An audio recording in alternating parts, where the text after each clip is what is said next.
Hello friends, welcome to my channel study for you. So guys, जैसा कि आज जो आपका एसएससी एमटीएस का 21 अक्टूबर के ऑल शिफ्ट का एग्ज़ाम हो गया है दोस्तों, जिसका जो है मैं आपको बिल्कुल 100% एक्यूरेट आंसर के साथ जो है इस वीडियो में बताऊंगा। तो देख लेते हैं कि किस प्रकार की जो है आज आपके 21 अक्टूबर के ऑल शिफ्ट के एग्ज़ाम में जो है प्रश्न पूछे गए हैं। उससे पहले एक बात और दोस्तों कि जिन्होंने भी अगर चैनल को सब्सक्राइब नहीं किया है तो एसएससी एमटीएस एग्ज़ाम से रिलेटेड पल पल की अपडेट के लिए जो है चैनल को सब्सक्राइब ज़रूर कर दीजिएगा और बगल में ही आपको एक बेल आइकन यानी घंटे का निशान भी दिख रहा होगा, तो आप उसे भी जो है ज़रूर प्रेस कर दीजिएगा। तो चलिए वीडियो को स्टार्ट करते हैं। तो आपका पहला क्वेश्चन आया था कि डोलू कुनीथा किस राज्य के लोक नृत्य का जो है एक रूप है। तो देखिए, डोलू कुनीथा की बात कर ले तो ये जो आपका कर्नाटक राज्य का जो है एक लोक नृत्य है, तो कर्नाटक आपका करेक्ट आंसर होगा। इसके अलावा कर्नाटक का एक और आपका लोक नृत्य है जो कि आपका यक्षगान है, जहां से एग्जाम में प्रश्न पूछा जाता है। तो देखिए, ये जो आपका यक्षगान है ना, ये भी आपका कर्नाटक राज्य का ही जो है एक लोक नृत्य है, तो ये पॉइंट भी आप ध्यान में रखिएगा।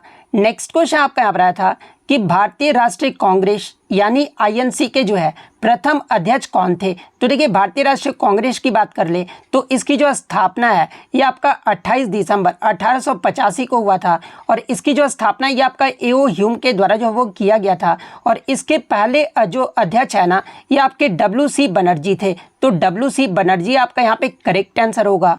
इसके अलावा अगर एग्जाम में पूछा जाए कि भारतीय राष्ट्रीय कांग्रेस के प्रथम जो अधिवेशन हुआ था ये कहां पर आयोजित किया गया था, तो ये आपका बॉम्बे में आयोजित किया गया था, जिसका वर्तमान में नाम आपका मुंबई हो गया है, तो ये पॉइंट भी आप ध्यान में रखिएगा। नेक्स्ट आपका क्वेश्चन यहाँ पर आया था कि 2010 का जो राष्ट्रमंडल खेल यानी जो कॉमनवेल्थ गेम्स हुआ था ना, ये जो आपका किस देश में आयोजित किया गया था। तो देखिए, 2010 का जो राष्ट्रमंडल खेल है ना, ये आपका भारत के नई दिल्ली में आयोजित किया गया था, तो भारत आपका यहाँ पे करेक्ट आंसर होगा।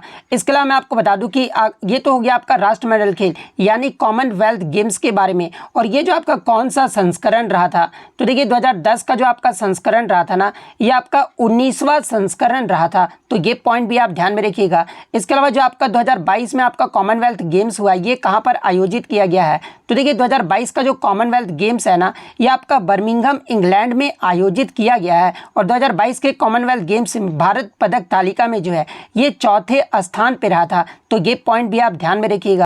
तो ये तो हो गया आपका कॉमनवेल्थ गेम्स के बारे में। अगर एशियाई गेम्स के बारे में पूछा जाए यानी एशियन गेम्स के बारे में, तो देखिए, एशियन गेम्स की जो शुरुआत है ना, ये आपका 1951 में हुआ था और 1951 का जो पहला संस्करण हुआ था ना एशियन गेम्स का, ये आपका भारत में ही आयोजित किया गया है। और अब तक एशियन गेम्स जो है ये आपका भारत में 2 बार जो है इसका आयोजन किया गया है, और 2 बार कब तो पहला आपका 1951 में किया गया था और दूसरा आपका 1982 में जो है आयोजित किया गया था, तो ये पॉइंट भी आप ध्यान में रखिएगा।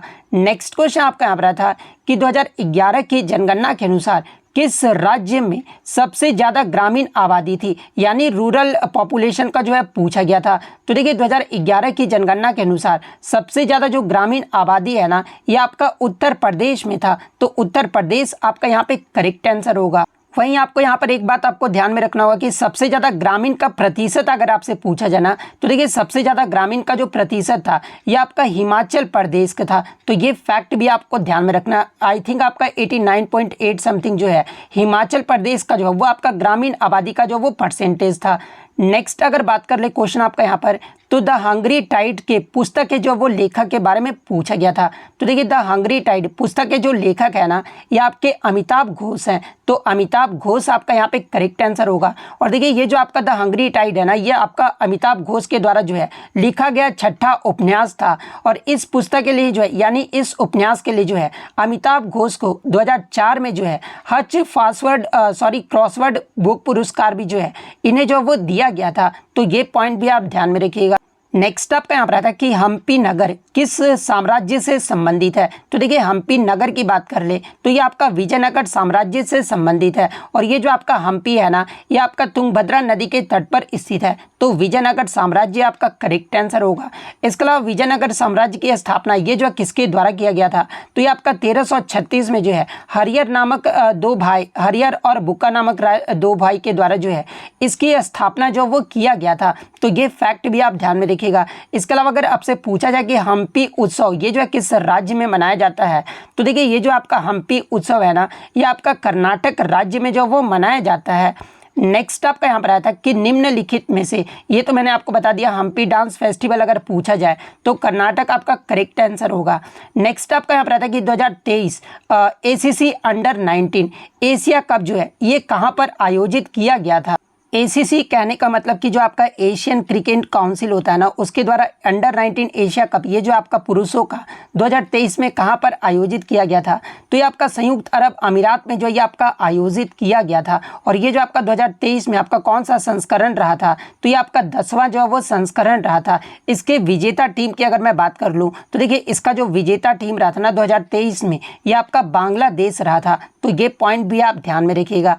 नेक्स्ट आपका क्वेश्चन यहाँ पर आया था कि कोयम्बटूर जो है ना ये कहाँ पर स्थित है, तो देखिए कोयम्बटूर की बात कर ले तो ये आपका तमिलनाडु राज्य में स्थित है, तो तमिलनाडु का आपका करेक्ट आंसर होगा। नेक्स्ट आपका यहाँ पर आया था कि CAG यानी controller and auditor general of India, auditor general का जो है कार्य जो वो पूछा गया था। तो देखिए अगर CAG यानी नियंत्रक महालेखा परीक्षा की बात कर ले तो इसका जो वर्णन है ना, ये आपके संविधान के भाग 5 और अध्याय 5 में जो है इनका वर्णन जो वो किया गया है। वहीं अगर इनके अनुच्छेद की बात कर ले तो देखिए भारतीय संविधान के अनुच्छेद 148 में जो है भारत के राष्ट्रपति द्वारा CAG की नियुक्ति का जो वो प्रावधान किया गया है। यानी अगर एग्जाम में पूछा जाए कि CAG की नियुक्ति ये जो है किसके द्वारा किया जाता है और किस अनुच्छेद के तहत किया जाता है, तो ये आपका राष्ट्रपति के द्वारा अनुच्छेद 148 के तहत जो है वो किया जाता है। और देखिए अनुच्छेद 148 से 151 तक जो है ये आपके CAG के आर्टिकल से जो वो आपका संबंधित है, तो ये पॉइंट भी आप ध्यान में रखिएगा। इसके अलावा CAG के अगर कार्यकाल की बात कर ले तो ये आपका 6 वर्ष या 65 वर्ष की आयु जो भी पहले हो जाए, ये जो आपका CAG का जो है वो कार्यकाल होता है। इसके अलावा भारत के नियंत्रक और महालेखा परीक्षक यानी controller and auditor general of India के कुछ अगर प्रमुख कार्य की बात कर ले तो देखिए संघ, राज्य और केंद्र शासित प्रदेशों की प्राप्तियों और व्यय का जो लेखा परीक्षा है ना, ये आपके CAG के द्वारा ही जो वो किया जाता है। भारत की आकस्मिक निधि और सार्वजनिक खातों से जुड़े सभी व्यवसायों का जो लेखा जोखा है ना, ये भी आपका CAG के द्वारा ही जो वो किया जाता है। और केंद्र के खातों से जुड़ी जो आपका लेखा जो है परीक्षा रिपोर्ट है ना, ये सब आप राष्ट्रपति को जो देते हैं ये आपके CAG के द्वारा ही जो वो दिया जाता है। तो इनमें से आपका जो भी ऑप्शन में दिया गया होगा वो आपका यहाँ पे करेक्ट आंसर होगा। नेक्स्ट आपका यहाँ पर आया था कि बेकिंग सोडा के निर्माण के लिए किन यौगिक या फिर कौन सा रॉ मटेरियल का उपयोग जो है वो नहीं किया जाता है, यहाँ पर जो वो नहीं जो है वो पूछा गया था। तो देखिए बेकिंग सोडा में आपका जो रॉ मटेरियल्स यूज़ किया जाता है यानी कच्चे माल का यूज़ किया जाता है, एक तो आपका NaCl यानी सोडियम क्लोराइड का यूज जो है वो किया जाता है। इसके अलावा पानी यानी वाटर का भी उपयोग जो वो किया जाता है। कार्बन डाइऑक्साइड का उपयोग भी जो है वो किया जाता है और एमोनिया का उपयोग भी जो है वो किया जाता है। तो इनमें से आपका 3 तो ऑप्शन में दिया गया था। इसके अलावा जो चौथा ऑप्शन होगा ना वो आपका यहाँ पे करेक्ट आंसर होगा। नेक्स्ट आपका यहाँ पर क्वेश्चन आया था कि विच स्टेट या फिर union territory receives insufficient rainfall यानी अपर्याप्त वर्षा जो है ये किस राज्य या केंद्र शासित प्रदेश में होती है। तो देखिए अपर्याप्त जो वर्षा है ना, एक तो आपका लद्दाख में जो वो सबसे कम होता है, इसके बाद आपका राजस्थान में जो वो सबसे कम होता है। तो अगर ऑप्शन में लद्दाख दिया हुआ तो लद्दाख आपका करेक्ट आंसर होगा। अगर ऑप्शन आपका राजस्थान दिया गया होगा तो राजस्थान फिर आपका करेक्ट आंसर होगा। तो इन दोनों में से जो भी दिया गया होगा वो आपका यहाँ पे करेक्ट आंसर होगा। नेक्स्ट आपका यहाँ पर आता है कि संसद का अनुच्छेद कहाँ से कहाँ तक है। तो देखिए संसद के अनुच्छेद की बात कर ले तो ये आपका अनुच्छेद 79 से लेकर जो है 122 तक है। और ये जो आपका अगर भाग पूछा जाए तो ये आपका भाग 5 में है। तो अनुच्छेद 79 से 122 आपका करेक्ट आंसर होगा। इसके अलावा प्रीवियस शिफ्ट में आपसे यहाँ पूछा गया था कि संसद का गठन किस अनुच्छेद के तहत जो वो किया जाता है। तो देखिए अनुच्छेद 79 के तहत जो है संसद का गठन जो वो किया जाता है। तो ये फैक्ट भी आप ध्यान में रखिएगा। नेक्स्ट क्वेश्चन आपका यहाँ था कि कुमकुम मोहंती का संबंध किस शास्त्रीय नृत्य से है। तो देखिए कुमकुम मोहंती का जो संबंध है ना ये ओडिसी नृत्य से है। तो ओडिसी आपका करेक्ट आंसर होगा। इसके अलावा मैं आपको बता दूं कि कुमकुम मोहंती को जो है 2005 में इन्हें पद्मश्री अवार्ड से सम्मानित किया गया था और 1994 में जो है इन्हें संगीत नाटक अकादमी पुरस्कार से भी जो वो सम्मानित किया गया था। तो ये पॉइंट भी आप ध्यान में रखिएगा। नेक्स्ट आपका यहाँ पर आता है कि the first cotton mill in India was established in Bombay on यानी जो आपका पहला जो कपास मिल है ना ये किस वर्ष में स्थापित किया गया था।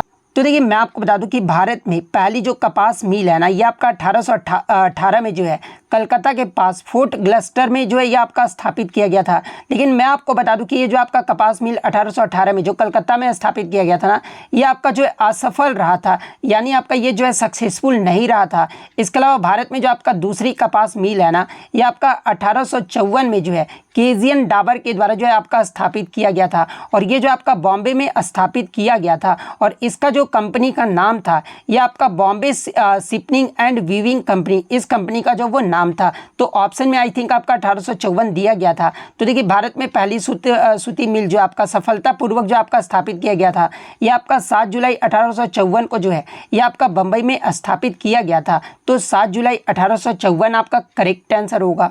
नेक्स्ट आपका यहाँ पर आता है कि Dol Jatra festival is associated with which of the following state, यानी जो दोल जात्रा जो त्यौहार है ना, ये किस राज्य में मनाया जाता है। तो देखिए दोल जात्रा उत्सव की बात कर ले तो ये आपका वेस्ट बंगाल, उड़ीसा और असम, ये 3 राज्यों में जो है ये आपका फेस्टिवल जो वो मनाया जाता है। तो इस आपके ऑप्शन में इन 3 राज्यों में से जो भी दिया गया होगा वो आपका यहाँ पे करेक्ट आंसर होगा। नेक्स्ट क्वेश्चन आपका आ रहा था कि साल 2022 में ओडिसी नृत्य के लिए किसे संगीत नाटक अकेडमी पुरस्कार से जो वो सम्मानित किया गया था।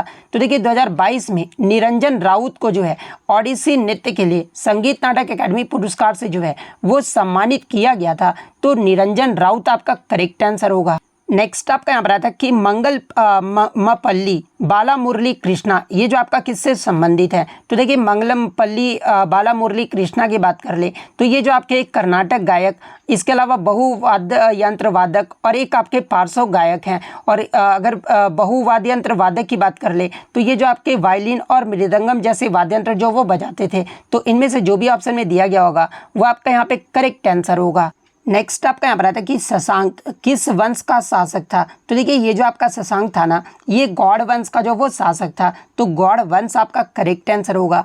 नेक्स्ट आपका यहाँ पर क्वेश्चन आया था कि गोंड जनजाति नृत्य का संबंध किस राज्य से है। तो देखिए गोंड जनजाति के नृत्यों का संबंध की बात कर ले तो ये आपका मध्य प्रदेश, तेलंगाना, महाराष्ट्र, बिहार, उड़ीसा जैसे राज्यों से है। तो इन राज्यों में से जो भी ऑप्शन में दिया गया होगा वो आपका यहाँ पे करेक्ट आंसर होगा। नेक्स्ट आपका यहाँ पर आता है कि what is the upper part of the temple called in south Indian, यानी दक्षिण भारत में मंदिरों में गर्भगृह के ऊपर बनी कई मंजिलों को जो है ये क्या कहा जाता है। तो देखिए दक्षिण भारत के मंदिरों में गर्भगृह के ऊपर जो बने कई मंजिलें होती है ना, उसे जो आपका विमान जो है वो कहा जाता है। तो विमान आपका यहाँ पे करेक्ट आंसर होगा। इसके अलावा बात कर ले दक्षिण भारत के मंदिरों में प्रवेश द्वार को जो वो क्या कहा जाता है। तो देखिए मंदिरों में प्रवेश द्वार को जो है ये आपका गोपुरम जो है वो कहा जाता है। तो ये फैक्ट भी आप ध्यान में रखिएगा। इसके अलावा दक्षिण भारत में जो आपके ज़्यादातर मंदिर है ना, ये किस शैली में बने होते हैं। तो ये आपके द्रविड़ शैली में जो वो बने होते हैं। नेक्स्ट आपका यहाँ पर आता है कि which government launches pride project to provide jobs for transgenders, यानी किस राज्य सरकार ने जो है ट्रांसजेंडरों को रोजगार उपलब्ध कराने के लिए प्राइड परियोजना जो वो शुरू की है। तो देखिए केरल राज्य सरकार के द्वारा ट्रांसजेंडरों को रोजगार उपलब्ध कराने के लिए जो है ये आपका प्राइड परियोजना जो वो शुरू किया गया है। तो केरल आपका यहाँ पे करेक्ट आंसर होगा। नेक्स्ट आपका यहाँ पर आता है कि who the former CEO and managing director of Tata consultancy services यानी TCS joined the Indian institute of technology Bombay in 2023, यानी इनमें से कौन जो आपके TCS के पूर्व CEO और प्रबंध निदेशक थे जो कि आपके 2023 में भारतीय प्रौद्योगिकी संस्थान यानी IIT बॉम्बे में जो है ये आपके शामिल हुए हैं। तो देखिए मैं आपको बता दूं कि TCS के पूर्व CEO और MD राजेश गोपीनाथ जो है ये आपके 2023 में ट्रांसलेशनल रिसर्च एंड एंटरप्रेन्योरशिप के प्रमुख के रूप में जो है ये आपके IIT बॉम्बे में जो वो शामिल हुए हैं। तो राजेश गोपीनाथ आपका यहाँ पे करेक्ट आंसर होगा। और आप कमेंट करके जवाब दीजिएगा कि वर्तमान में TCS के जो अध्यक्ष है ना, ये आपके TCS के जो अध्यक्ष है ये कौन है। सॉरी मैं भी क्या पूछ रहा हूँ, TCS के वर्तमान में जो आपके CEO और MD है ना, ये वर्तमान में कौन है, ये जो आप कमेंट करके जो है वो ज़रूर बताइएगा। नेक्स्ट अगर हम लोग इंग्लिश की बात कर लें तो देखिए इंग्लिश में जो है आपका हाइजीन का जो वो आपका करेक्ट स्पेलिंग जो वो पूछा गया था। तो देखिए हाइजीन जो आपका करेक्ट स्पेलिंग होता है ना, ये आपका HYGIENE होता है। तो इस प्रकार से जिन्होंने भी लिखा होगा उनका यहाँ पे करेक्ट आंसर होगा। इसके अलावा रिस्ट्रक्शन का जो आपका करेक्ट स्पेलिंग पूछा गया था, तो देखिए रिस्ट्रक्शन का भी जो करेक्ट स्पेलिंग होता है ये आपका RESURRECTION होता है। तो इस प्रकार से जिन्होंने भी ऑप्शन पे चूज़ किया होगा उनका करेक्ट आंसर होगा। इसके अलावा अप्रेजल का जो आपका करेक्ट स्पेलिंग पूछा गया था, तो देखिए अप्रेजल का जो करेक्ट स्पेलिंग होता है ना ये आपका APPRAISAL होता है। तो ये वाला ऑप्शन आपका करेक्ट आंसर होगा। नेक्स्ट अगर हम लोग ईडियम की बात कर ले तो देखिए अंडर द वेदर का जो आपका ईडियम जो वो पूछा गया था, तो देखिए अंडर द वेदर का जो मतलब होता है ना वो समवन इज फीलिंग इल और अनवेल, यानी कोई व्यक्ति बीमार या अस्वस्थ जो वो महसूस कर रहा है। तो ऑप्शन में या तो आपका फीलिंग इल दिया गया होगा या फिर अनवेल दिया गया होगा। तो इन दोनों में से जो भी ऑप्शन में दिया गया होगा वो आपका यहाँ पे करेक्ट आंसर होगा। नेक्स्ट आपका जो है एक स्लॉपी का एंटोनिम आया था, तो देखिए स्लॉपी का जो मतलब होता है ना ये आपका मैला या फिर गीला होता है। और इसके अगर एंटोनिम की बात कर ले तो आपका शार्प, स्मार्ट, इसके अलावा फैशनेबल, डैपर, स्टाइलिश, डैशिंग, इसके अलावा केयरफुल, स्प्रूश, नीट, मॉडिस्ट, ऑर्डरली, टाइडी और मेटिकुलस, ये सभी जो होते हैं ना ये आपके स्लॉपी के एंटोनिम होते हैं। तो इनमें से जो भी ऑप्शन में दिया गया होगा वो आपका यहाँ पे करेक्ट आंसर होगा।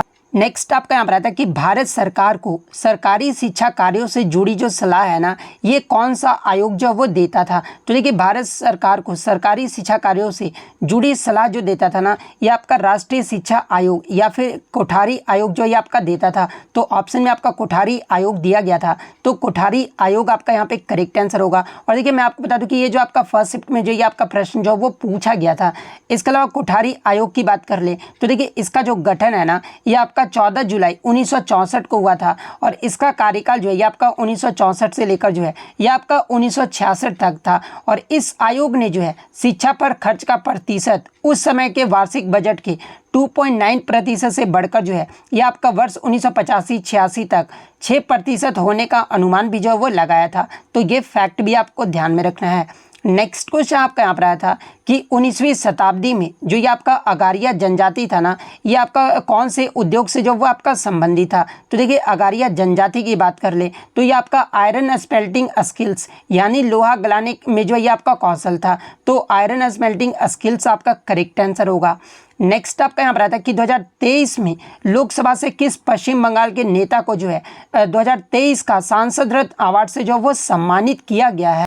तो देखिए मैं आपको बता दूं कि 2023 में संसद रत्न पुरस्कार से जो है 13 सांसदों को जो वो नॉमिनेट किया गया है। और इसमें आपके राज्यसभा के 5 सांसद को जो वो आपका नॉमिनेट किया गया है और लोकसभा के 8 सदस्यों का नाम जो है ये आपका नॉमिनेट जो वो किया गया है। वहीं अगर बात कर ले पश्चिम बंगाल के किस नेता को, तो ये आपके पश्चिम बंगाल के जो कांग्रेस नेता है ना अधीर रंजन चौधरी, इन्हें जो आपका 2023 का संसद रत्न पुरस्कार से जो वो सम्मानित किया गया है। तो अधीर रंजन चौधरी आपका यहाँ पे करेक्ट आंसर होगा। और देखिए इससे प्रीवियस शिफ्ट में यहाँ से प्रश्न पूछा गया था कि 2023 में डॉक्टर APJ अब्दुल कलाम जो आपका 2023 का संसद रत्न पुरस्कार है ये किसे सम्मानित किया गया है। तो देखिए डॉक्टर APJ अब्दुल कलाम 2023 संसद रत्न पुरस्कार से लाइफ टाइम अचीवमेंट का जो अवार्ड है ना ये TK रंगराजन को जो वो सम्मानित किया गया है। तो ये फैक्ट भी आपको ध्यान में रखना है। नेक्स्ट आपका यहाँ पर आता है कि in which decision is the concept of basic structure of the consultants given, यानी संविधान में मूल ढांचे की अवधारणा किस निर्णय में जो वो दिया गया था। तो देखिए संविधान के मूल ढांचे की जो अवधारणा है ना ये सर्वोच्च न्यायालय के 24 अप्रैल 1973 को सुनाए गए केशवानंद भारती बनाम केरल राज्य मामले में जो है ये आपका ऐतिहासिक निर्णय में जो वो दिया गया था। तो ऑप्शन में आपका केशवानंद भारती बनाम केरल राज्य दिया गया था। तो ये वाला ऑप्शन आपका यहाँ पे करेक्ट आंसर होगा। नेक्स्ट क्वेश्चन आपका यहाँ था कि according to the Megasthenes there was a 7 division in society, in that division which place is king जो है वो काउंसिलर। ये जो प्रश्न है ना ये आपका सेकंड शिफ्ट में जो वो पूछा गया था। यानी क्वेश्चन आपसे ये पूछा गया था कि मेगास्थनीज के अनुसार जो आपको भारतीय समाज को 7 जो डिवीज़न में वर्गों में बांटा गया है ना उसमें 7 डिवीज़न में से आपका कौन सा डिवीज़न जो है ये आपका राजा के पार्षद से जो वो संबंधित है। तो देखिए मेगास्थनीज के अनुसार भारतीय समाज का जो दूसरा वर्ग था ना ये राजा के पार्षद से जो वो संबंधित था। तो दूसरा वर्ग आपका करेक्ट आंसर होगा। और देखिए ये जो आपके राजा के पार्षद थे ना ये विभिन्न विभागों के लिए जिम्मेदार और पूछे जाने पर जो है ये शासक को जो वो सलाह देते थे। तो ये पॉइंट भी आप ध्यान में रखिएगा। नेक्स्ट आपका यहाँ पर आता है कि भारत के किस केंद्र शासित प्रदेश में ग्रामीण जनसंख्या सबसे ज़्यादा है। तो देखिए 2011 की जनगणना के अनुसार सबसे ज़्यादा ग्रामीण जनसंख्या वाला जो केंद्र शासित प्रदेश है ना, ये आपका दादरा और नगर हवेली और दमन और दीव है। तो इन दोनों में से जो भी ऑप्शन में दिया गया होगा वो आपका यहाँ पे करेक्ट आंसर होगा। नेक्स्ट आपका यहाँ पर आता है कि भोजन में स्टार्च की उपस्थिति का परीक्षण करने के लिए जो है किस विलयन का प्रयोग किया जाता है। तो देखिए स्टार्च की उपस्थिति का परीक्षण करने के लिए भोजन में जो है ये आपका आयोडीन विलयन का प्रयोग जो है वो किया जाता है। तो आयोडीन विलयन आपका करेक्ट आंसर होगा। नेक्स्ट क्वेश्चन आपका यहाँ पर आया था, best mistake of my life पुस्तक किसके द्वारा लिखा गया है। तो देखिए the best mistake of my life ये जो पुस्तक है ना, ये आपके संजय खान के द्वारा जो वो लिखा गया है। तो संजय खान आपका यहाँ पे करेक्ट आंसर होगा। नेक्स्ट आपका यहाँ पर आया था कि राजा रेड्डी और राधा रेड्डी वर्ष 2000 में जो है इन्हें भारत सरकार के द्वारा कला के क्षेत्र में जो है इन्हें पद्म भूषण से सम्मानित किया गया था। ये जो आपके किस नृत्य से जो वो संबंधित है। तो देखिए मैं आपको बता दूं कि ये जो आपके राजा रेड्डी और राधा रेड्डी है ना, एक आपके जो है कुचिपुड़ी नर्तक युगल है और इन्हें भारत सरकार के द्वारा कला के क्षेत्र में जो है वर्ष 2000 ईस्वी में इन्हें पद्म भूषण से जो वो सम्मानित किया गया था। यानी राजा रेड्डी और राधा रेड्डी जो है ये आपके कुचिपुड़ी शास्त्रीय नृत्य से संबंधित है। तो कुचिपुड़ी आपका करेक्ट आंसर होगा।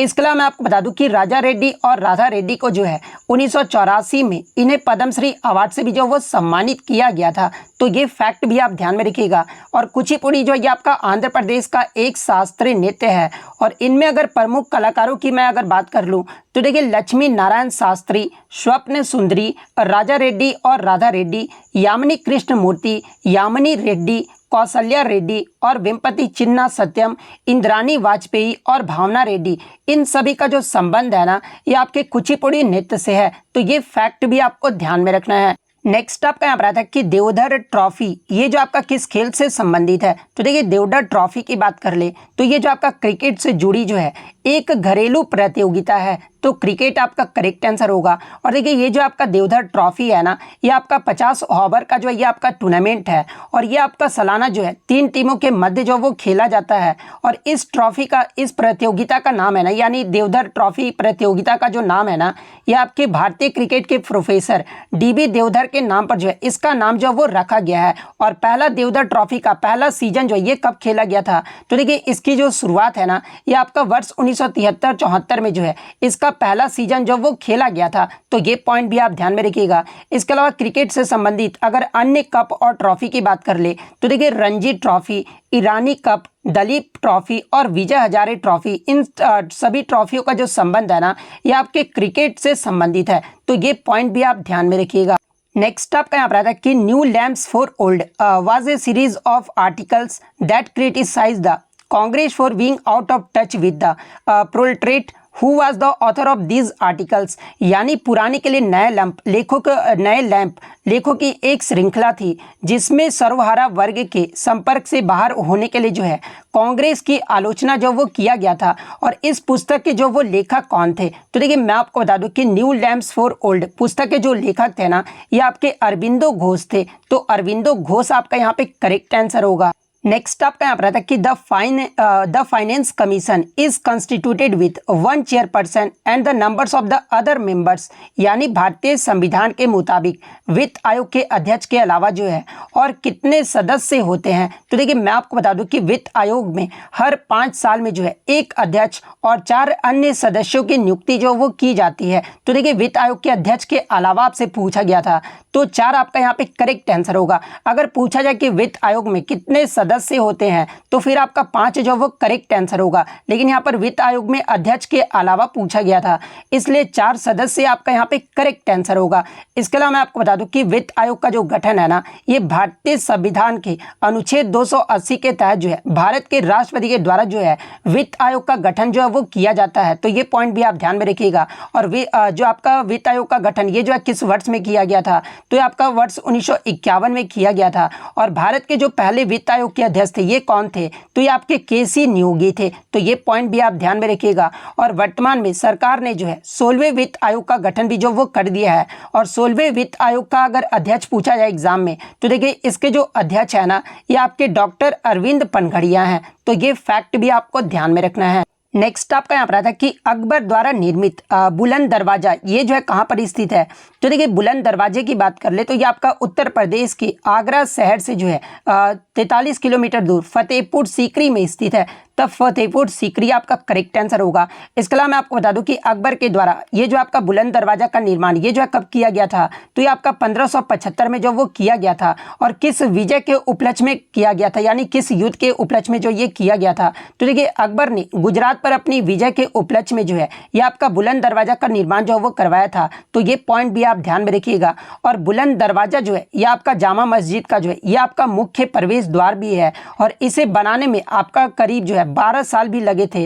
और ये दुनिया का सबसे बड़ा दरवाजा भी है। और अगर इसके ऊंचाई की बात कर ले तो देखिए इसकी जो ऊंचाई है ना ये आपका 53.63 मीटर है। और चौड़ाई की बात कर ले तो ये आपका 35 मीटर है। और इसे बनाने में किस पत्थर का इस्तेमाल जो वो किया गया था, तो देखिए इसे बनाने में लाल बलुआ पत्थर का इस्तेमाल जो वो किया गया था। और ये जो आपका किस वास्तुकला शैली का उदाहरण है, तो देखिए बुलंद दरवाजा जो है ना ये आपके मुगल वास्तुकला का जो है एक उदाहरण है। तो ये फैक्ट भी आपको ध्यान में रखना है।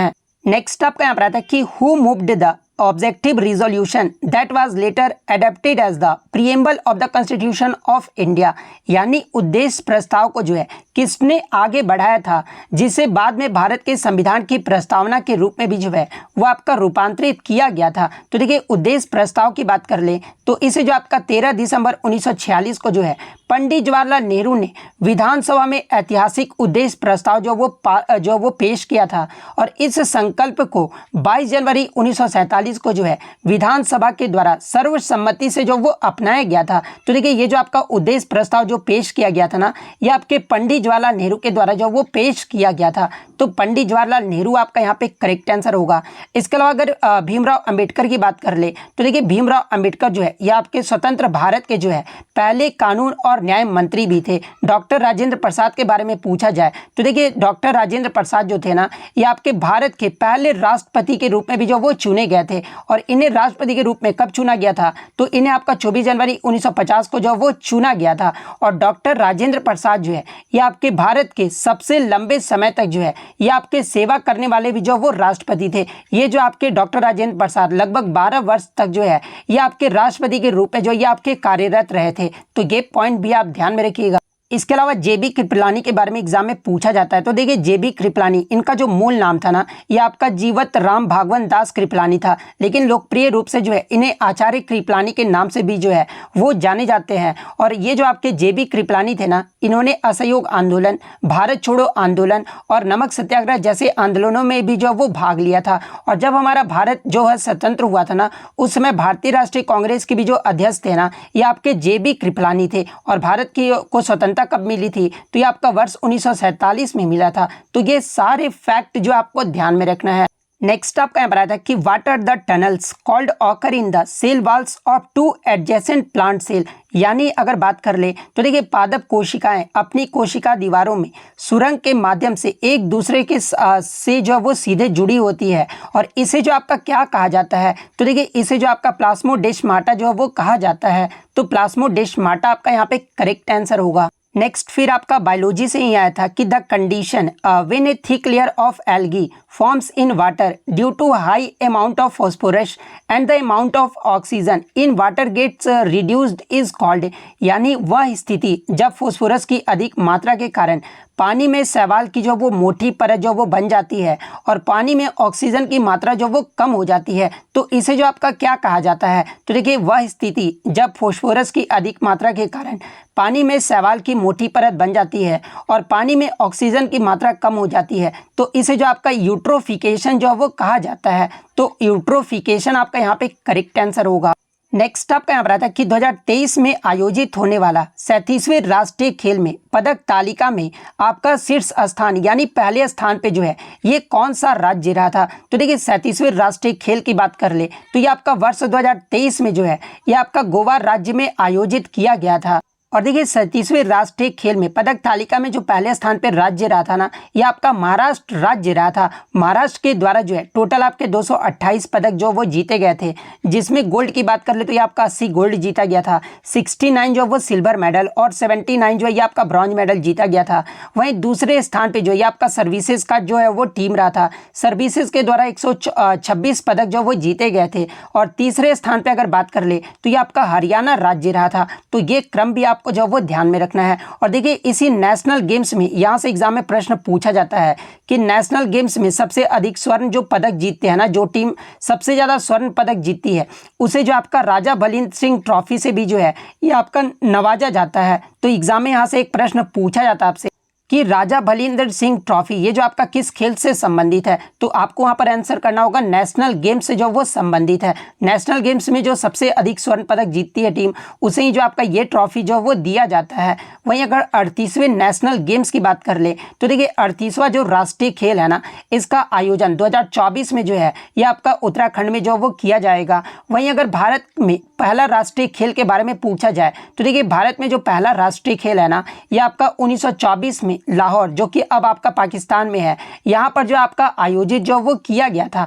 और इसे जो आपका अखिल भारतीय ओलंपिक खेल भी जो है वो आपका कहा जाता है। लेकिन अगर बात कर ले इसका नाम बदलकर, यानी आपका जो है भारत में जो पहला राष्ट्रीय खेल था जिसका नाम आपका क्या था, अखिल भारतीय ओलंपिक खेल था, इसका नाम बदलकर अगर पूछा जाए कि राष्ट्रीय खेल कब कर दिया गया था तो देखिए 1940 में जो आपका बॉम्बे, जो कि अब वर्तमान में मुंबई है, यहाँ पर जो आपका 9वां संस्करण हुआ था ना, इसी में इसका नाम बदलकर जो है ये आपका राष्ट्रीय खेल जो वो कर दिया गया था। तो ये पॉइंट भी आप ध्यान में रखिएगा। एग्जाम में अगर पूछा जाए कि ओलंपिक की तर्ज पर पहला आधुनिक राष्ट्रीय खेल ये जो है कब और कहां आयोजित किया गया था, तो देखिए ओलंपिक की तर्ज पर पहला जो आधुनिक राष्ट्रीय खेल है ना, ये आपका 1985 में नई दिल्ली में आयोजित किया गया था। तो ये सारे फैक्ट जो आपको ध्यान में रखना है। नेक्स्ट आपका यहाँ पर आता है कि नेशनल इंटीग्रेशन डे यानी राष्ट्रीय एकीकरण दिवस, यहाँ पे एकीकरण लिखना मैं भूल गया हूँ, यानी राष्ट्रीय एकीकरण दिवस जो है ना, ये प्रत्येक वर्ष कब मनाया जाता है, तो देखिए नेशनल इंटीग्रेशन डे ये जो आपका प्रत्येक वर्ष 19 नवंबर को जो वो मनाया जाता है। तो 19 नवंबर आपका यहाँ पे करेक्ट आंसर होगा। और किसकी जयंती के उपलक्ष्य में मनाया जाता है अगर ये प्रश्न पूछ लिया जाए तो देखिए राष्ट्रीय एकीकरण दिवस भारत की पहली महिला प्रधानमंत्री इंदिरा गांधी की जयंती के अवसर पर जो है इस दिवस को जो वो मनाया जाता है। तो ये फैक्ट भी आप ध्यान में रखिएगा। नेक्स्ट क्वेश्चन आपका यहाँ पर आता है कि निम्न में से किसने 2 से 5 मई 2023 तक कोरिया गणराज्य में जो आपका एशियन डेवलपमेंट बैंक का जो आपका 56वीं जो वार्षिक आम बैठक हुआ था ना, इसमें भाग लेने के लिए जो है भारतीय प्रतिनिधि मंडल का नेतृत्व जो वो किए थे। तो देखिए मैं आपको बता दूं कि मई 2023 में जो आपका 56वीं वार्षिक आम बैठक हुआ था एशियन डेवलपमेंट बैंक का, ये जो आपका कोरिया गणराज्य में आयोजित किया गया था। और इसमें भारतीय प्रतिनिधि मंडल का जो नेतृत्व है ना, ये आपके निर्मला सीतारमन के द्वारा जो वो किया गया था। तो निर्मला सीतारमन आपका करेक्ट आंसर होगा।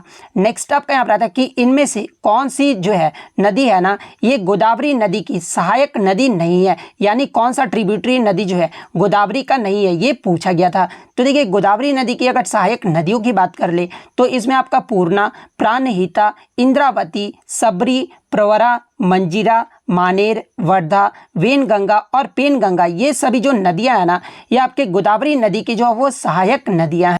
और देखिए गोदावरी नदी की सबसे लंबी सहायक नदी अगर आपसे पूछा जाए तो ये आपका मंजीरा है। और सबसे बड़ी सहायक नदी अगर पूछा जाए तो ये आपका प्राणहिता है। तो इनमें से आपका 3 तो ऑप्शन में दिया गया था।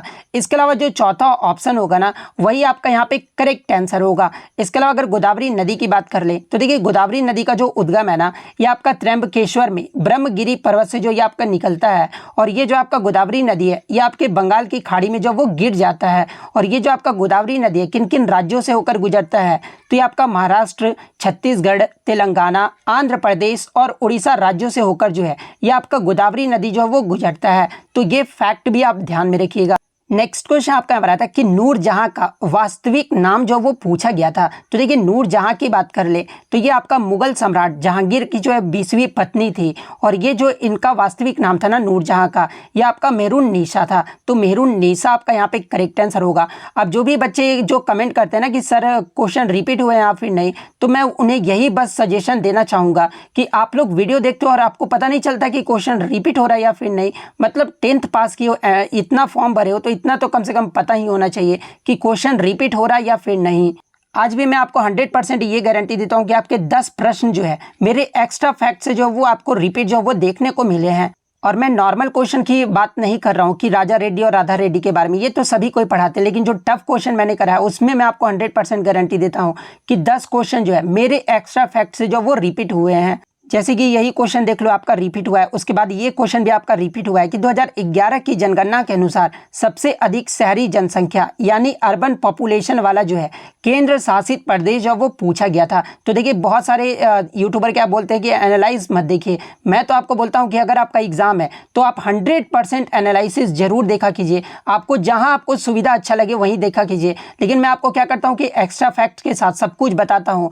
इसलिए मैं सजेस्ट करूँगा कि आप जो भी एग्जाम होता है आप उसका एनालिसिस जो है वो जरूर देखा कीजिए। और जो टीचर बोलते हैं ना कि एनालिसिस मत देखा कीजिए, क्योंकि उनका चेहरा जो वो पर्दाफाश होता है, पढ़ाते कुछ और है एग्जाम में कुछ और आता है, और आप लोग उन पर विश्वास करते हैं। तो मैं आपको यही बोलूँगा कि जो भी एसएससी या रेलवे का एग्जाम देते हैं ना, तो आप मेरे चैनल से जरूर जुड़ जाइए। मैं आपको 100% गारंटी देता हूँ कि अगर आप जुड़ जाते हैं तो आपका एग्जाम जो है 100% निकलेगा, क्योंकि मुझे पता कि एसएससी का पैटर्न क्या है या फिर रेलवे का पैटर्न क्या है, किस प्रकार से आपका प्रश्न जो है वो पूछा जाता है।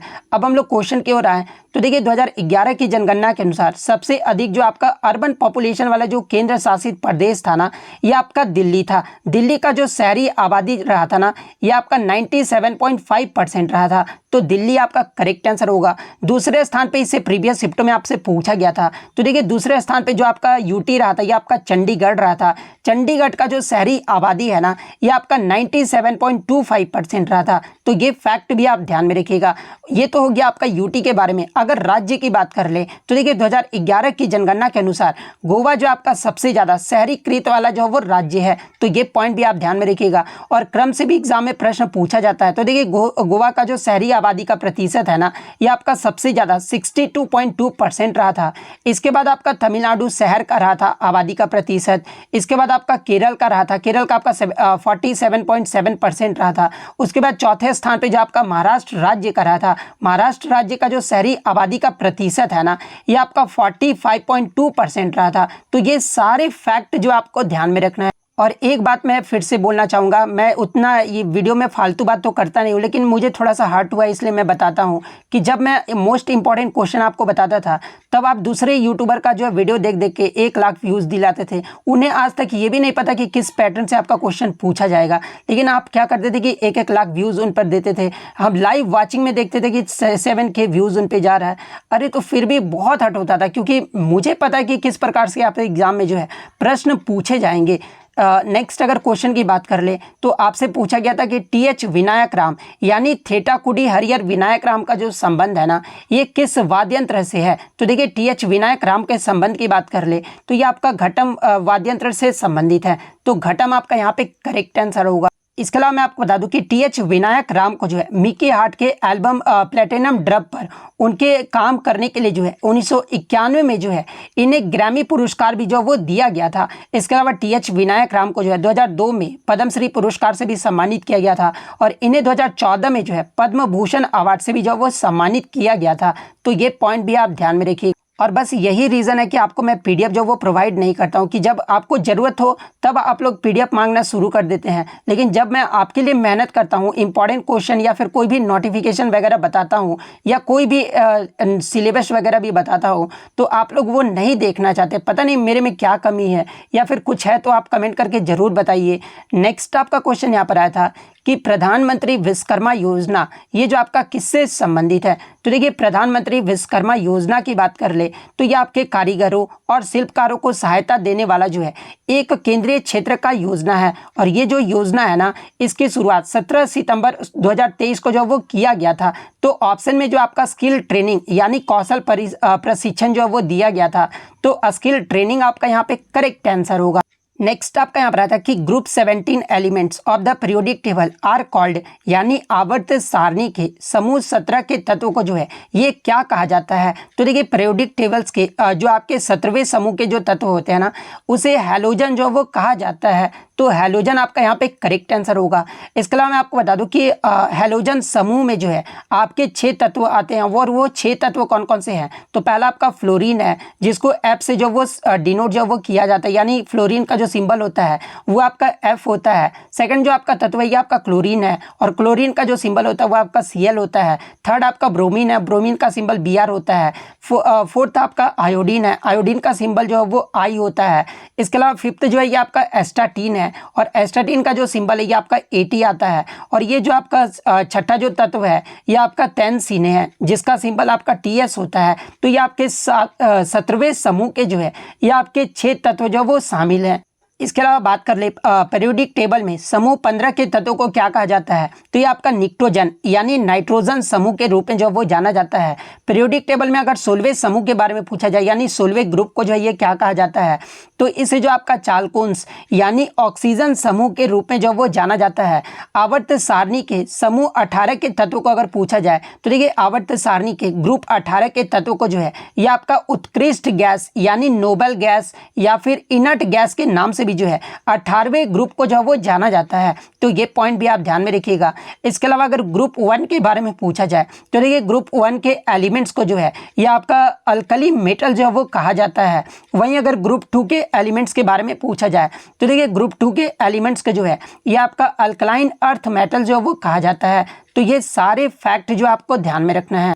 नेक्स्ट आपका यहाँ पर आता है कि to uphold and protest the sovereignty unity and integrity of India is a provision made in the, यानी भारत के संप्रभुता एकता और अखंडता की रक्षा और उसे अक्षुण्ण रखना, ये जो है किसके तहत जो वो उल्लेखित प्रावधान है। तो देखिए भारत के संप्रभुता एकता और अखंडता की रक्षा और उसे अक्षुण्ण रखना, ये जो आपका फंडामेंटल ड्यूटीज यानी मौलिक कर्तव्य में जो ये आपका उल्लेखित है। तो मौलिक कर्तव्य आपका यहाँ पे करेक्ट आंसर होगा। या फिर ऑप्शन में आपका आर्टिकल 51A दिया गया होगा, तो आर्टिकल 51A आपका करेक्ट आंसर होगा, क्योंकि मौलिक कर्तव्य का जो वर्णन है ये आपका अनुच्छेद 51A में ही जो वो किया गया है। और वर्तमान में आपका 11 मौलिक कर्तव्य है, और इसमें आपका कौन सा मौलिक कर्तव्य में कौन से क्लोज में वर्णन किया गया, अगर ये पूछा गया होगा तो देखिए भारत जो आपका क्लोज C है ना, यानी तीसरवां जो फंडामेंटल राइट्स है, इसमें आपका बताया गया कि भारत की संप्रभुता एकता और अखंडता को बनाए रखना और उसकी रक्षा करना, ये जो आपका 51A के क्लोज C में जो वो कहा गया है।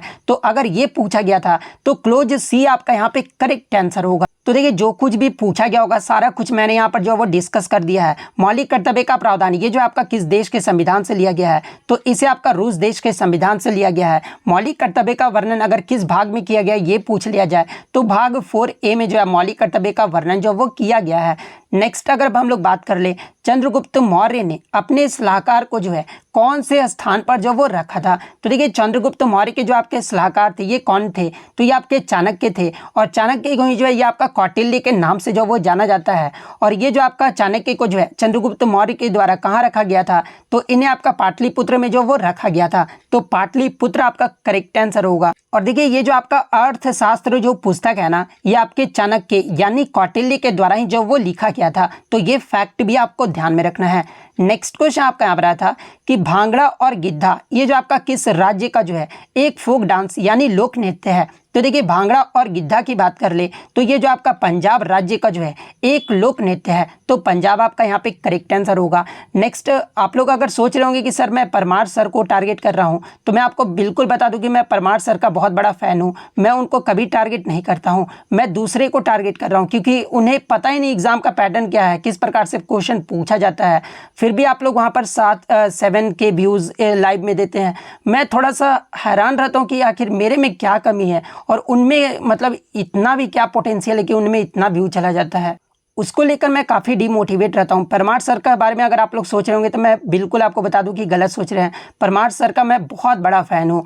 नेक्स्ट क्वेश्चन आपका यहाँ पर आता है कि which ministry launched national career service यानी पोर्टल, यानी नेशनल कैरियर सर्विस पोर्टल का जो पोर्टल है ना, ये किस मंत्रालय के द्वारा जो वो लॉन्च किया गया है। तो देखिए नेशनल कैरियर सर्विस जो पोर्टल है ना, ये आपके ministry of labour and employment के मंत्रालय के द्वारा जो वो लॉन्च किया गया है। यानी अगर हिंदी में बात करें तो देखिए ये जो आपका एनसीएस जो पोर्टल है ना, ये आपके श्रम और रोजगार मंत्रालय के द्वारा जो है ये आपका 20 जुलाई 2015 को जो वो लॉन्च किया गया था।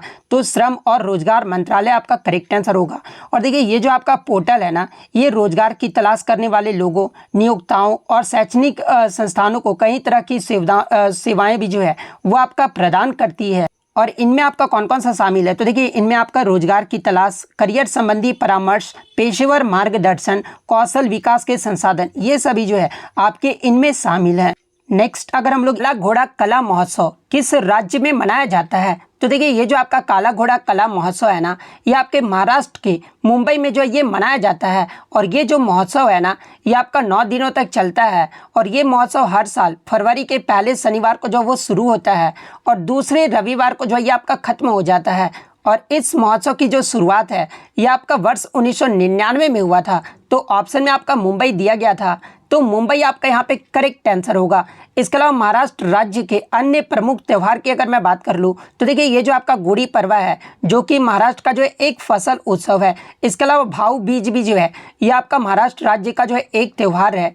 इसके अलावा महाराष्ट्र राज्य के अन्य लोक नृत्य की अगर मैं बात कर लूँ तो देखिए धनगड़ी गाजा, कोली नृत्य, लावनी नृत्य, पोदास नृत्य, तमाशा, डिंडी, कला, ललिता और लेजम, ये सभी जो नृत्य है ना, ये आपके महाराष्ट्र राज्य के जो वो लोक नृत्य हैं। तो ये सारे फैक्ट जो आपको ध्यान में रखना है। नेक्स्ट क्वेश्चन आपका यहाँ पर आता है कि पुष्यमित्र शुंग की राजधानी जो है वो पूछा गया था। तो देखिए पुष्यमित्र शुंग की जो राजधानी थी ना, ये पाटलिपुत्र में था। तो पाटलिपुत्र आपका करेक्ट आंसर होगा।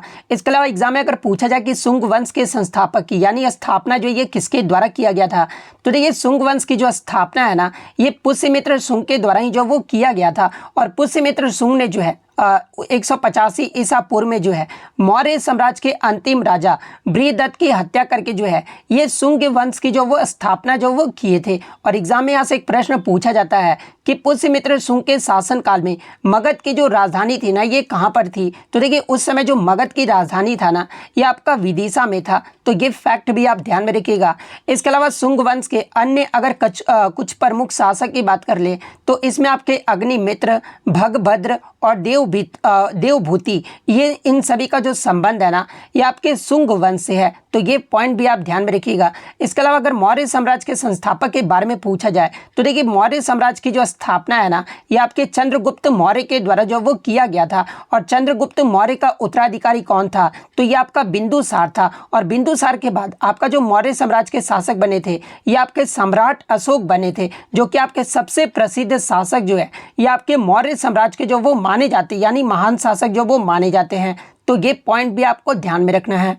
नेक्स्ट क्वेश्चन आपका यहाँ पर आता है कि what is the charge on the electron, यानी इलेक्ट्रॉन पर जो है आवेश कितना होता है। तो देखिए इलेक्ट्रॉन को जो आपका ई से जो वो आपका डिनोट किया जाता है। और इस पे जो आपका आवेश है ना, ये आपका -1.6 इंटू 10 टू द पावर आपका जो है -19 कूलम होता है। तो -1.6 into 10 to the power -19 coulomb आपका करेक्ट आंसर होगा। इसके अलावा अगर इलेक्ट्रॉन की बात कर ले तो देखिए इलेक्ट्रॉन जो है ये आपके परमाणु के नाभिक के जो है चारों ओर जो है ये आपका चक्कर लगाता है। और इलेक्ट्रॉन की जो खोज है ना, ये आपका वर्ष 1897 में जो है ये आपका जे थॉमसन के द्वारा जो है वो किया गया था। तो ये पॉइंट भी आप ध्यान में रखिएगा। तो ये तो हो गया आपका इलेक्ट्रॉन के बारे में।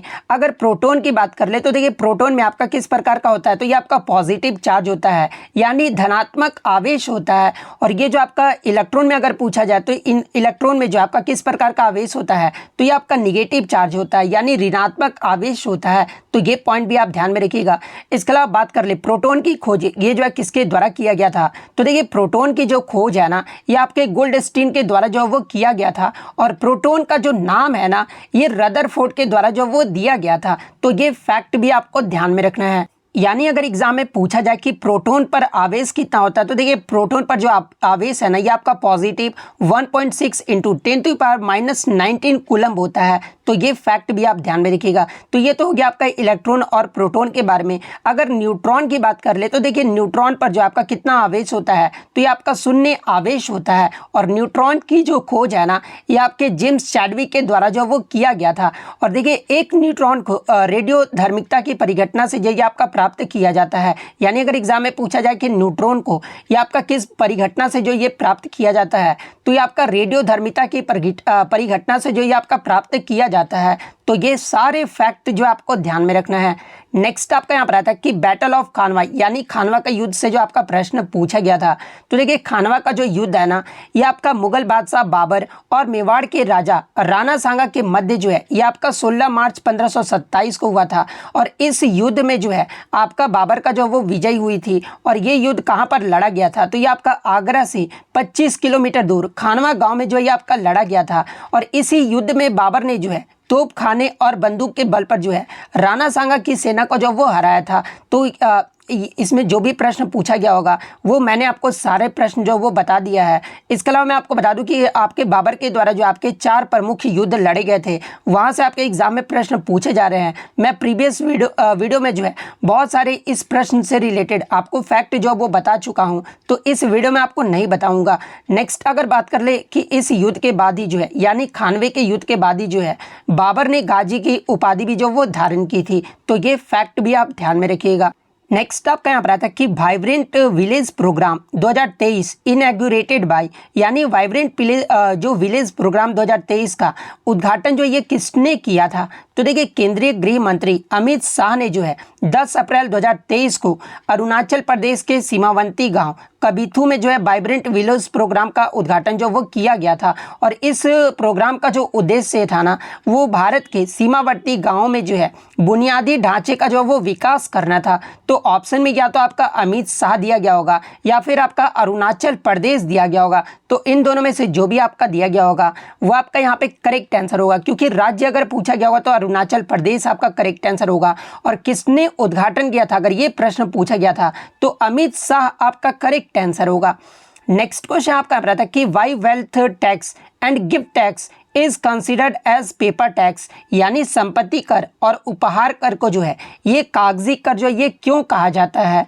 तो देखिए wealth tax and gift tax को जो है ये आपका पेपर टैक्स कहा जाता है। और इसलिए कहा जाता है क्योंकि they are not widely enforced and often evaded by taxpayers, यानी क्योंकि इनमें व्यापक रूप से जो वो लागू नहीं किया जाता है। और अक्सर जो कर्जदाता जो होते हैं ना, वो इनसे बचते हैं। इस कारण संपत्ति कर और उपहार कर को जो है ये आपका कागजी कर जो वो कहा जाता है। तो ये वाला ऑप्शन आपका यहाँ पे करेक्ट आंसर होगा। इसके अलावा अगर संपत्ति कर की बात कर ले तो देखिए किसी व्यक्ति या संगठन की शुद्ध संपत्ति पर लगने वाला कर, जिसमें आपका क्या आ जाता है, तो कैश आ जाता है यानी नकदी आ जाता है। इसके अलावा बैंक डिपॉजिट्स यानी बैंक जमा आ जाता है। रियल एस्टेट यानी अचल संपत्ति आ जाता है। इसके अलावा इन्वेस्टमेंट यानी आपके जो है निवेश जैसी संपत्तियां जो है ये आपके संपत्ति कर में जो वो शामिल होते हैं। तो ये पॉइंट भी आप ध्यान में रखिएगा। इसके अलावा अगर वेल्थ टैक्स, ये तो आपका वेल्थ टैक्स हो गया। इसके अलावा गिफ्ट टैक्स यानी उपहार कर की बात कर ले तो देखिए एक व्यक्ति द्वारा दूसरे व्यक्ति को बदले में कुछ भी प्राप्त किए बिना संपत्ति के हस्तांतरण पर लगाए जाने वाले कर को ही जो है ये आपका उपहार कर जो वो कहा जाता है। तो ये पॉइंट भी आप ध्यान में रखिएगा। नेक्स्ट आपका यहाँ पर आता है कि border Gavaskar trophy played among which country, यानी बॉर्डर गवास्कर जो ट्रॉफी है ना, ये किन दो देशों के बीच जो है वो खेली जाती है। तो देखिए बॉर्डर गवास्कर ट्रॉफी की बात कर ले, जिसे बीजीटी के नाम से भी जो वो जाना जाता है। और ये जो आपका भारत और ऑस्ट्रेलिया के मध्य जो वो खेला जाता है। और ये जो आपका भारत और ऑस्ट्रेलिया के बीच खेले जाने वाला जो है एक अंतर्राष्ट्रीय टेस्ट क्रिकेट की जो वो ट्रॉफी है। तो भारत और ऑस्ट्रेलिया आपका करेक्ट आंसर होगा। और देखिए इस ट्रॉफी का जो नाम है ना, ये भारत के पूर्व कप्तान सुनील गावस्कर और ऑस्ट्रेलिया के पूर्व कप्तान एलन बॉर्डर के नाम पर जो वो रखा गया है। तो ये पॉइंट भी आप ध्यान में रखिएगा। और पहला जो आपका बॉर्डर गावस्कर ट्रॉफी का पहला संस्करण जो है ये कब खेला गया था, तो ये आपका 1996-97 में जो वो खेला गया था। और इस ट्रॉफी में सबसे ज़्यादा जो रन मारने वाले बल्लेबाज है ना, ये भारत के मास्टर ब्लास्टर सचिन तेंदुलकर जो है ये आपके सबसे ज़्यादा रन जो है इस ट्रॉफी में बनाए हैं, जिन्हें क्रिकेट का भगवान भी जो वो कहा जाता है। और सबसे ज़्यादा विकेट जो है ये आपके अनिल कुंबले ने जो वो लिया है इस ट्रॉफी में, जो कि आपका 105 विकेट जो वो लिए हैं। अब बोलेंगे कि बहुत सारे बच्चे बोलेंगे सर अनिल कुंबले तो आपका सबसे ज़्यादा विकेट लिए हैं, तो देखिए मैं आपको सिर्फ इस पार्टिकुलर इस ट्रॉफी के बारे में आपको बता रहा हूँ, ना कि ओवरऑल आपको बता रहा हूँ। नेक्स्ट क्वेश्चन आपका हमारा कि नॉर्थ और साउथ यानी उत्तर दक्षिण गलियारा जो है ये किन दो प्रमुख शहरों को जो वो जोड़ता है। तो देखिए उत्तर दक्षिण गलियारे की बात कर ले तो ये आपका जम्मू कश्मीर से श्रीनगर को जो है ये आपके तमिलनाडु के कन्याकुमारी से जो वो जोड़ता है। तो इनमें से जो भी ऑप्शन में दिया गया होगा वो आपका करेक्ट आंसर होगा। और देखिए उत्तर दक्षिण गलियारा का जो लंबाई है ना ये आपका 4000 किलोमीटर की जो इसकी लंबाई है। वहीं ये जो आपका उत्तर दक्षिण गलियारा है ये कहाँ से होकर गुजरता है यानी किस नेशनल हाईवे से होकर गुजरता है। तो ये आपका NH-44 से होकर गुजरता है। और किन किन राज्य और यूटी से होकर गुजरता है। तो देखिए ये जो आपका उत्तर दक्षिण गलियारा है ये आपका जम्मू कश्मीर, पंजाब, दिल्ली, हरियाणा, उत्तर प्रदेश, मध्य प्रदेश, महाराष्ट्र, कर्नाटक, तेलंगाना, आंध्र प्रदेश और तमिलनाडु जैसे राज्यों से होकर जो है ये आपका गुजरता है। तो ये तो हो गया आपका उत्तर दक्षिण गलियारे के बारे में। अगर पूर्व पश्चिम गलियारे के बारे में पूछा जाए तो ये आपका असम के सिलचर शहर को जो है वो जो है ये गुजरात के पोरबंदर शहर से जो वो जोड़ता है। और ये जो गलियारा है ना ये आपके किस राज्य से होकर गुजरता है। तो देखिए पूर्वी पश्चिम गलियारा जो है ये आपका गुजरात, राजस्थान, मध्य प्रदेश, उत्तर प्रदेश, बिहार, पश्चिम बंगाल और असम राज्यों से जो है ये आपका होकर गुजरता है। और ये जो गलियारा है ना ये आपके नेशनल हाईवे 27 से होकर जो वो गुजरता है। और इस गलियारे की जो लंबाई है ना कुल लंबाई ये आपका 3300 किलोमीटर है। तो ये फैक्ट भी आप ध्यान में रखिएगा। और देखिए इस परियोजना का जो प्रबंधन है ना ये किसके द्वारा किया जाता है। तो ये आपका NHAI यानी भारतीय राष्ट्रीय राजमार्ग प्राधिकरण के द्वारा जो है इसका प्रबंधन जो वो किया जाता है। तो ये सारे फैक्ट जो आपको ध्यान में रखना है। नेक्स्ट आपका यहाँ पर आता है कि अमृत और विष पुस्तक के लेखक कौन है। तो देखिए अमृत और विष उपन्यास के जो लेखक है ना ये आपके अमृतलाल नागर है। तो अमृतलाल नागर आपका करेक्ट आंसर होगा। और ये जो आपका उपन्यास है ना ये आपका वर्ष 1946 में जो वो लिखा गया था। और इस उपन्यास के लिए अमृतलाल नागर को जो है 1967 में साहित्य अकादमी पुरस्कार से भी जो वो सम्मानित किया गया था। तो ये फैक्ट भी आप ध्यान में रखिएगा। नेक्स्ट आपका यहाँ पर आता है कि जो आपका फुगड़ी है ना ये किस राज्य का लोक नृत्य है। तो देखिए फुगड़ी की बात कर ले तो ये आपका महाराष्ट्र और गोवा की कोंकण क्षेत्र का जो है ये लोक नृत्य है। और ये जो नृत्य है ना ये कोंकणी समुदाय की महिलाओं के द्वारा जो वो किया जाता है। तो ऑप्शन में आपका गोवा दिया गया था तो गोवा आपका यहाँ पे करेक्ट आंसर होगा। इसके अलावा बात कर ले ये जो आपका फुगड़ी नृत्य है ये किस आपका त्यौहार के दौरान किया जाता है। तो देखिए ये जो आपका फुगड़ी नृत्य है ना ये गणेश चतुर्दशी और व्रत जैसे हिंदू त्योहारों के दौरान जो है इस नृत्य को जो वो किया जाता है। और ये जो नृत्य है ये किस महीने में किया जाता है। तो देखिए ये जो नृत्य है ना ये आपका मुख्य रूप से हिंदू महीने के भाद्रपद के दौरान जो है इस नृत्य को जो वो किया जाता है। तो ये पॉइंट भी आप ध्यान में रखिएगा। इसके अलावा गोवा राज्य के अन्य लोक नृत्य की अगर मैं बात कर लूँ तो देखिए देखनी, इसके अलावा दशा अवतार, ढालो, धनगर, गोफ, कुंडबी, घोड़े मोदनी, ये सभी जो है ना ये आपके गोवा राज्य के जो वो लोक नृत्य हैं। और गोवा के अगर पारंपरिक खेल के बारे में पूछा जाए तो ये आपका वीरभद्र है। और गोवा का अगर त्यौहार पूछा जाए तो ये आपका रोमता मेल है। तो ये फैक्ट भी आपको ध्यान में रखना है। नेक्स्ट आपका यहाँ पर आता है कि regarding the federal system which commission was responsible यानी संघीय व्यवस्था के संबंध में कौन सा आयोग जो है वो जिम्मेदार है। तो देखिए संघीय व्यवस्था के संबंध में आपके जो फाइनेंस कमीशन होते हैं ना यानी वित्त आयोग जो होते हैं ये आपके संघीय व्यवस्था की भूमिका जो वो निभाते हैं। तो फाइनेंस कमीशन आपका यहाँ पे करेक्ट आंसर होगा। एग्जाम में यहाँ से एक प्रश्न पूछा जाता है कि भारत में संघीय व्यवस्था की जो स्थापना है ना ये किस अधिनियम में हुई थी। तो देखिए भारत में संघीय व्यवस्था की जो स्थापना है ना ये आपके 1935 का भारत सरकार अधिनियम के तहत जो वो हुआ था। तो ये पॉइंट भी आपको ध्यान में रखना है। इसके अलावा मैं आपको बता दूं कि 1935 के भारत सरकार अधिनियम ने ही जो है एक अखिल भारतीय संघ की स्थापना के लिए जो है प्रावधान किया था जिसमें प्रांतों और रियासतों को जो है इकाइयों के रूप में भी जो वो शामिल किया गया था। और इसका जो उद्देश्य था ना इस अधिनियम का ये आपका देश में संघीय राजनीति की जो है वह स्थापना करना था। और केंद्र और प्रांतों के बीच सत्ता का विभाजन जो है ये 3 सूचियाँ यानी संघीय, प्रांतीय और समवर्ती सूची के माध्यम से जो वो किया गया था। तो ये फैक्ट भी आपको ध्यान में रखना है। नेक्स्ट क्वेश्चन आपका यहाँ पर आया था कि 2023 जो आपका राष्ट्रीय बहुआयामी गरीबी सूचकांक जो जारी किया गया था ना नीति आयोग के द्वारा, उसमें बहुआयामी गरीबी लोगों का सबसे कम प्रतिशत वाला केंद्र शासित प्रदेश जो वो पूछा गया था। तो देखिए नीति आयोग के द्वारा जो आपका मल्टी डायमेंशनल पॉवर्टी इंडेक्स जो वो जारी किया गया था 2023 में, उसके अकॉर्डिंग सबसे कम जो आपका केंद्र शासित प्रदेश वाला जो आपका गरीब लोगों का सबसे कम प्रतिशत रहा था, ये आपका पुडुचेरी का रहा था। तो पुडुचेरी आपका करेक्ट आंसर होगा। वहीं सबसे अधिक अगर आपसे एग्जाम में पूछा जाए तो देखिए सबसे अधिक आपका केंद्र शासित प्रदेश जो रहा था ना, ये आपका दादरा और नगर हवेली रहा था। तो ये पॉइंट भी आप ध्यान में रखिएगा। तो ये तो हो गया आपका यूटी के बारे में। अगर राज्य के बारे में पूछा जाए तो देखिए आपका जो एमपीआई के अकॉर्डिंग जो सबसे गरीब लोगों का सबसे कम प्रतिशत वाला अगर केंद्र जो आपका राज्य पूछा जाए तो ये आपका गोवा और केरल राज्य रहा था। तो ये पॉइंट भी आप ध्यान में रखिएगा।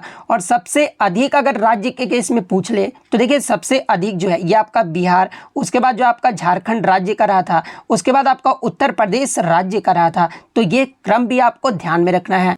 नेक्स्ट आपका यहाँ पर आता है कि इनमें से कौन सी नदी जो है ब्रह्मपुत्र की ट्रिब्यूटरी नदी यानी सहायक नदी है। तो देखिए ब्रह्मपुत्र नदी की अगर प्रमुख सहायक नदियों की बात कर ले तो सबसे पहले हम लोग बाएं किनारे की सहायक नदियों की बात कर ले तो इसमें आपका लोहित नदी, दिबांग नदी, सुबनसिरी नदी, धनसिरी नदी, कोपिला नदी और तीस्ता नदी, ये जो आपके बाएं किनारे के जो है ये आपके ब्रह्मपुत्र के सहायक नदियाँ हैं। दाहिने किनारे की अगर सहायक नदियों की बात कर ले तो इसमें जो आपका कमिक नदी, मानस नदी, तोरसा नदी, रैडक नदी, जलढाका नदी, संकोश नदी और गदाधर नदी, ये सभी आपके दाहिने किनारे के जो वो सहायक नदियां हैं। तो ऑप्शन में आपका सुबनसिरी और धनसिरी जो वो दिया गया था। तो देखिए ये जो आपका सुबनसिरी और धनसिरी है ना, ये आपका ब्रह्मपुत्र नदी की जो है वो सहायक नदियां हैं। तो आपका सुबनसिरी और धनसिरी आपका करेक्ट आंसर होगा। इसके अलावा ब्रह्मपुत्र नदी को जो है अलग अलग देशों में अलग अलग नामों से जाना जाता है, जहाँ से एग्जाम में प्रश्न पूछा जाता है। जैसे कि इसे तिब्बत में इसे यारलुंग सांगपो या फिर सांगपो के नाम से जो वो जाना जाता है। चीन में इसे यालू सांग या फिर चू सियांग या फिर यरलुंग जैंगबो के नाम से जो वो जाना जाता है। अरुणाचल प्रदेश में जो है इसे दिहांग के नाम से जो वो जाना जाता है। वहीं अगर बात कर ले बांग्लादेश में जो है इसे जमुना के नाम से जो वो जाना जाता है और असम में जो इसे ब्रह्मपुत्र नदी जो वो कहा जाता है। तो ये पॉइंट भी आप ध्यान में रखिएगा। इसके अलावा ब्रह्मपुत्र नदी की उत्पत्ति कहाँ से हुई थी अगर ये पूछा जाए किस ग्लेशियर से हुई थी तो देखिए ब्रह्मपुत्र नदी की जो उत्पत्ति है ना, ये तिब्बत में मानसरोवर झील के पास स्थित चामडुंग ग्लेशियर से जो वो हुआ है। तो ये पॉइंट भी आप ध्यान में रखिएगा। और ये जो नदी है ना, ये भारत, चीन और बांग्लादेश से होकर जो वो बहता है। तो ये सारे फैक्ट जो आपको ध्यान में रखना है। नेक्स्ट आपका यहाँ पर आता है कि 2022 में बेस्ट कोरियोग्राफर का जो अवार्ड है ना, ये किस कुचिपुड़ी नृत्यांगना को जो वो मिला था। तो देखिए 2022 में आपके तेलुगु फिल्म नाट्यम के लिए जो है 68वें राष्ट्रीय फिल्म पुरस्कार यानी 2022 का आपका जो राष्ट्रीय फिल्म पुरस्कार में सर्वश्रेष्ठ कोरियोग्राफर का जो पुरस्कार है ना, ये संध्या राजू को जो वो दिया गया था। तो संध्या राजू आपका करेक्ट आंसर होगा। और किस फिल्म के लिए दिया गया था तो इन्हें नाट्यम फिल्म के लिए जो वो दिया गया था। और संध्या राजू ये जो आपका किस शास्त्रीय नृत्य से संबंधित है तो ये आपका कुचिपुड़ी नृत्य से संबंधित है। और कुचिपुड़ी जो है ये आपका आंध्र प्रदेश राज्य का जो है ये एक शास्त्रीय नृत्य है। नेक्स्ट आपका यहाँ पर आया था कि तनरस खान किस घराने से संबंधित है। तो देखिए तनरस खान की बात कर ले तो इन्हें जो आपका कुतुब बख्श के नाम से भी जो वो जाना जाता है। और ये जो आपके दिल्ली घराने से जो वो संबंधित है।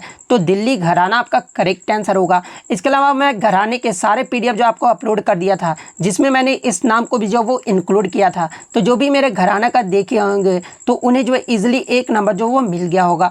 वहीं अगर बात कर ले तनरस खान के बारे में तो ये जो आपके अंतिम मुगल सम्राट बहादुर शाह जफर द्वितीय के जो है ये दरबारी संगीतकार और संगीत शिक्षक भी थे। तो ये पॉइंट भी आप ध्यान में रखिएगा। नेक्स्ट आपका यहाँ पर आता है कि अनाहत सिंह किस खेल से संबंधित है। तो ये भी आपका रिपीटेड प्रश्न है। जो बच्चे बोलते हैं कि सर रिपीटेड प्रश्न आ रहा है या नहीं, आज मैं आपको 100% ये बोल रहा हूँ कि 15 क्वेश्चन जो है आपके रिपीटेड प्रश्न जो वो देखने को मिले हैं, यानी प्रीवियस ईयर से ही जो आपको क्वेश्चन जो वो देखने को मिले हैं। तो अनाहत सिंह जो है ये आपके इंडियन स्क्वॉश प्लेयर यानी भारतीय स्क्वॉश प्लेयर हैं। तो ये स्क्वॉश आपका यहाँ पे करेक्ट आंसर होगा। इससे पहले पूछा गया था कि अनाहत सिंह जो ये आपके कहाँ से संबंधित है, तो ये आपके दिल्ली से संबंधित है। तो ये पॉइंट भी आप ध्यान में रखिएगा।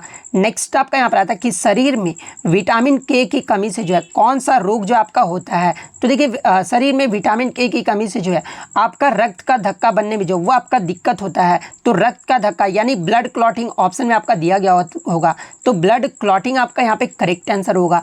इसके अलावा मैं आपको बता दूं कि विटामिन के की कमी से जो है शरीर में कई बीमारियों को जो है यह आपका होता है, जैसे कि इसकी कमी से ऐंठन होता है या फिर ऑस्टियोपोरोसिस भी होता है, हीमोफीलिया भी होता है। ये सभी जो बीमारियां होती है ना, ये आपके विटामिन के की कमी के कारण हमारे शरीर में होता है। इसके अलावा मैं आपको बता दूं कि विटामिन के की कमी इसमें आपका ब्लीडिंग में जो वो बढ़ोतरी होता है और जो आपके लड़कियों में मासिक धर्म होता है उसमें ज़्यादा जो वो रक्तस्राव होता है। तो इनमें से आपका जो भी ऑप्शन में दिया गया होगा वो आपका यहाँ पे करेक्ट आंसर होगा। नेक्स्ट आपका यहाँ पर आया था कि 1905 में भारतीय राष्ट्रीय कांग्रेस के अध्यक्ष कौन थे। तो देखिए 1905 में जो आपका भारतीय राष्ट्रीय कांग्रेस का अधिवेशन हुआ था ये आपका बनारस में हुआ था, और ये जो आपका इसकी अध्यक्षता जो है ये आपके गोपाल कृष्ण गोखले के द्वारा जो वो किया गया था। तो गोपाल कृष्ण गोखले आपका करेक्ट आंसर होगा। और देखिए इसी बनारस अधिवेशन में जो है आपके स्वदेशी आह्वान का उठाने का निर्णय भी जो वो लिया गया था। तो ये पॉइंट भी आप ध्यान में रखिएगा।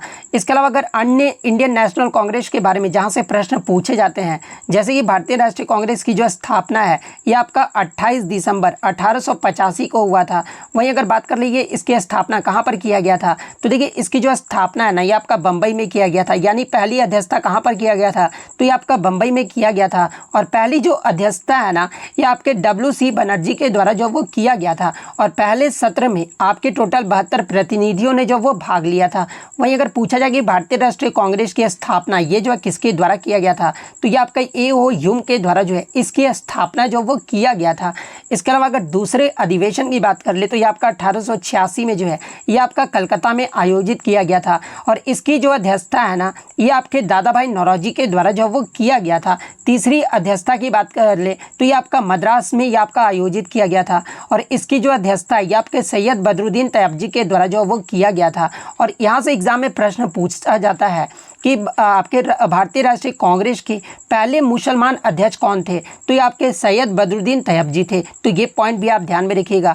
1888 की अगर बात कर ले तो ये आपका इलाहाबाद में आयोजित किया गया था, और इसकी जो अध्यक्षता ये आपका जॉर्ज यूल ने किया था। और भारतीय राष्ट्रीय कांग्रेस के प्रथम अंग्रेज जो आपके राष्ट्रपति जो अध्यक्षता किए थे ये आपके जॉर्ज यूल थे। तो ये पॉइंट भी आप ध्यान में रखिएगा। 1896 का कलकत्ता अधिवेशन ये आपका बहुत ही इंपॉर्टेंट है, क्योंकि इसी अधिवेशन में पहली बार आपका राष्ट्रीय गीत वंदे मातरम पहली बार जो वो गाया गया था। और इस अधिवेशन की जो अध्यक्षता है ना ये रहमतुल्ला एम सियानी के द्वारा जो वो किया गया था। नेक्स्ट अगर अन्य इंपॉर्टेंट अधिवेशन की बात कर ले तो 1906 का जो आपका अधिवेशन हुआ था ये आपका कलकत्ता में हुआ था, और इसी अधिवेशन में पहली बार आपका स्वराज शब्द का उल्लेख भी जो वो किया गया था। और इसकी जो अध्यक्षता है ये दादा भाई नौरोजी के द्वारा जो वो किया गया था।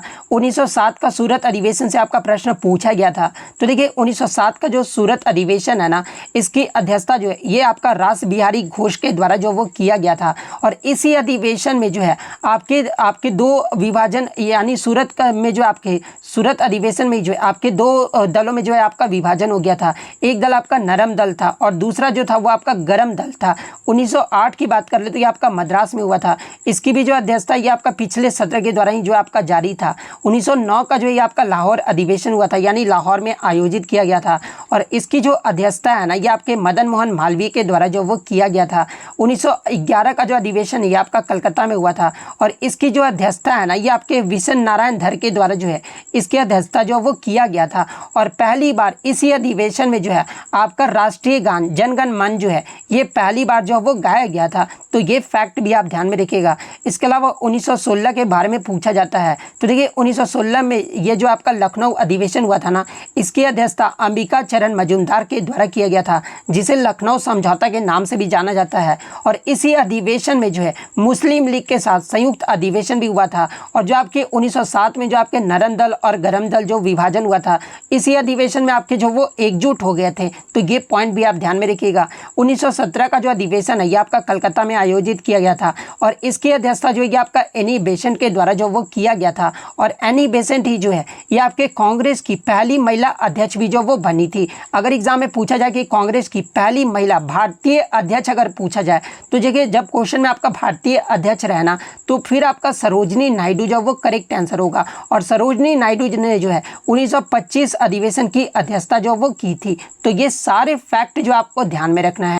नेक्स्ट क्वेश्चन आपका यहाँ पर आता है कि दोज हु हैव दे से मार्जिनल वर्कर्स, यानी जिनके पास कितने दिन का अगर कार्य ना हो तो उन्हें जो है सीमांत कार्यकर्ता जो वो कहा जाता है। तो देखिए मैं आपको बता दूं कि श्रमिकों को जो है आपका मुख्य रूप से उनके कार्य के आधार पर आपके दो वर्गों में जो वो आपका विभाजित किया गया है। और वो दो वर्ग कौन कौन से हैं? तो एक तो आपका जो है वो मेन वर्कर्स होते हैं यानी मुख्य वर्कर्स होते हैं, और दूसरे आपके जो वो मार्जिनल वर्कर्स यानी सीमांत श्रमिक होते हैं। और जिसमें आपके जिनके पास सीमांत श्रमिक किसे कहा जाता है? तो एक जनगणना वर्ष में 183 दिन से अगर कम का कार्य मिलता है ना, उन्हें जो आपका मार्जिनल वर्कर्स यानी सीमांत कार्यकर्ता जो वो कहा जाता है। तो 183 दिन से कम का कार्य आपका यहाँ पे करेक्ट आंसर होगा। इसके अलावा अगर बात कर ले मेन वर्कर्स यानी मुख्य श्रमिक किसे कहा जाता है? तो देखिए जिन श्रमिकों ने वर्ष के अधिकांश भाग के लिए काम किया था यानी 183 दिन से अधिक अगर काम करते हैं ना, तो उन्हें जो आपका मेन वर्कर्स यानी मुख्य श्रमिक जो वो कहा जाता है।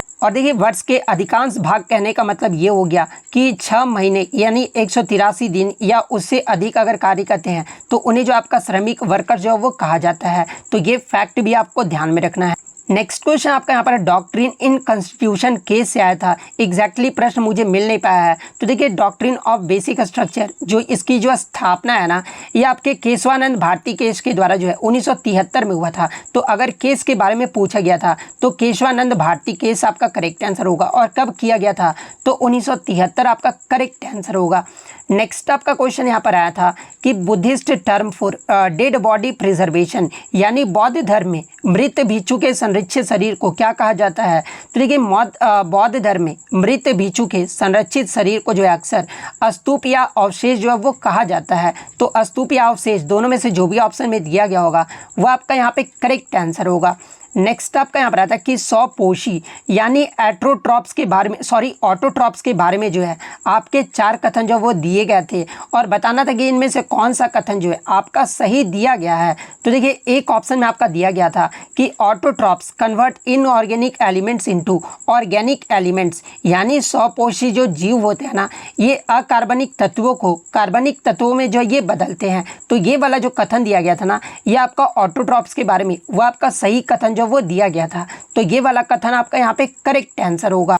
नेक्स्ट आपका यहाँ पर आता है कि nurseries of the sea called as यानी समुद्र की नर्सरी के रूप में जो है ये किसे जाना जाता है? तो देखिए समुद्र की नर्सरी के रूप में जो है ये आपका मुहाना यानी एस्टुअरीज को जो वो जाना जाता है। तो एस्टुअरीज आपका यहाँ पे करेक्ट आंसर होगा। और देखिए मुहाने को जो है ये आपका समुद्र की नर्सरी क्यों कहा जाता है? क्योंकि कई जानवर जो होते हैं ना ये आपके प्रजनन करते हैं और अपने जीवन का प्रारंभिक भाग जो है वहीं बिताते हैं, इसलिए इसे जो आपका एस्टुअरीज जो है वो कहा जाता है। तो ये पॉइंट भी आप ध्यान में रखिएगा। नेक्स्ट अगर हम लोग इंग्लिश की बात कर ले तो इंग्लिश में जो है आपका एब्सेंस का जो वो करेक्ट स्पेलिंग जो वो पूछा गया था। तो देखिए एब्सेंस का जो करेक्ट स्पेलिंग होता है ना, ये आपका ABSENCE होता है। तो इस प्रकार से जिन्होंने भी ऑप्शन पे चूज़ किया होगा उनका यहाँ पे जो है वो करेक्ट आंसर होगा।